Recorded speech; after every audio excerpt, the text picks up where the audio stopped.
mga kapuso, we are lucky today kay atong makauban din sa BizTalk ang award-winning Filipino film actress and director, no other than Miss Gina Alajar. Maayong buntag Miss Gina at welcome dito sa At Home with GMA Regional TV.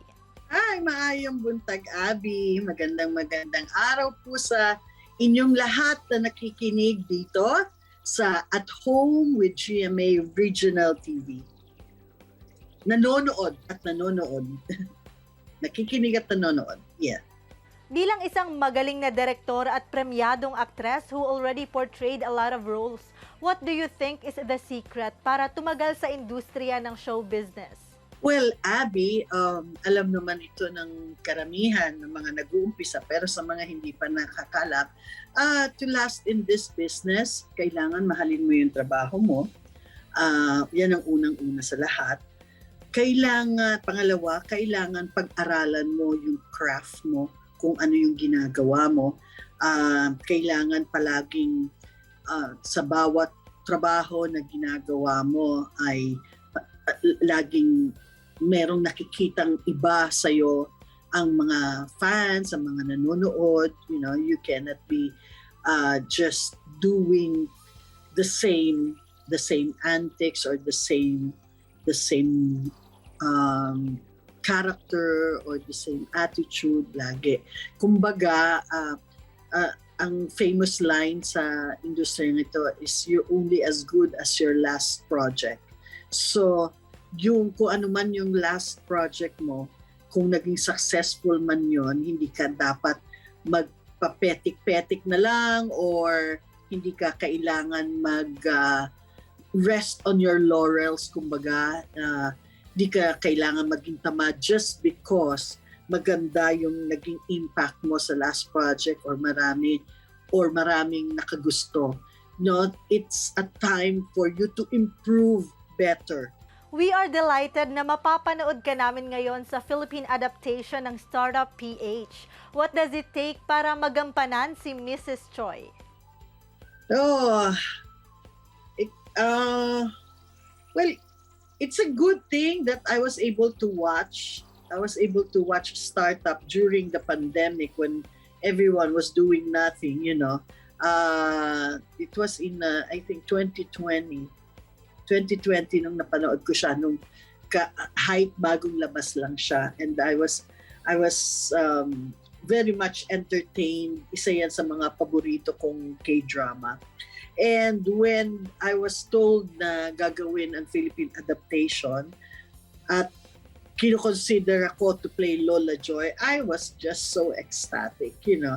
And so one time, our production unit manager, I think lang will do a presentation. Meron silang meeting nun. I don't know if it's a subcom meeting or it is a higher kind of meeting sa mga, you know, level ng mga executives. And I was kakagising ko lang noon, sabi niya.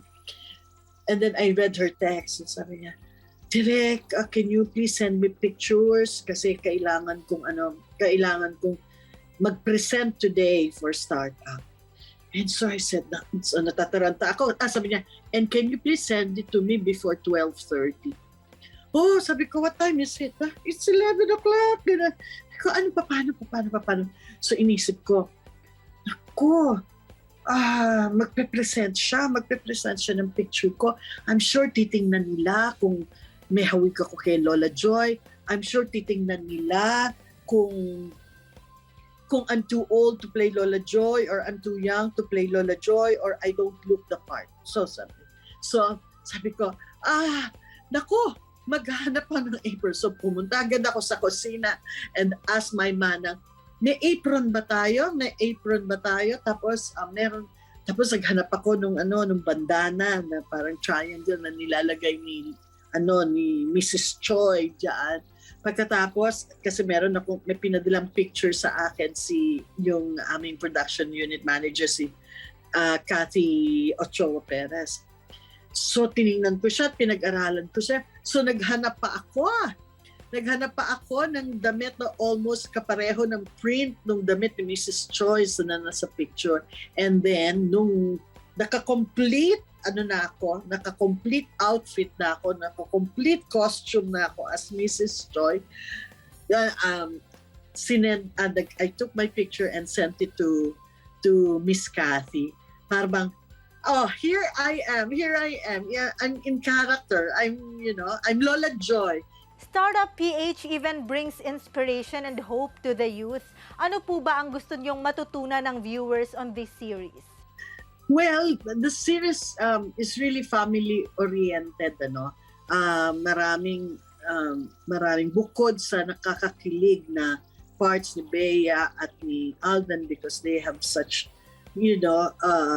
great chemistry. Ako pag pinapanood ko silang dalawa sa mga eksena nila, kinikilig ako sa kanila.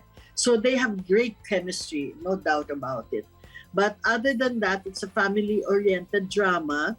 And merong important message para sa mga viewers that unang-una, it's never too late. It's never too late to start your own business. Kung ano yung gusto mo, kahit kaano ka na kaedad,